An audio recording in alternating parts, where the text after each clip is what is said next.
This old guy DIY video has to do with a 2003 Suburban that's lovingly known as the Enigma.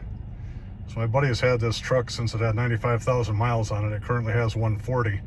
And today, when he turned the signal on for the right signal, the hazards go on.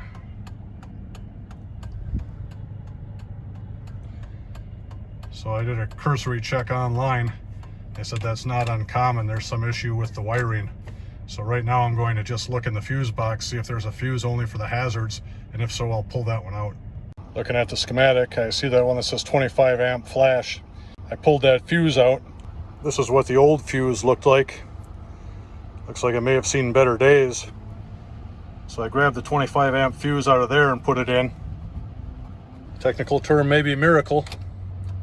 Left signal, right signal, hazards.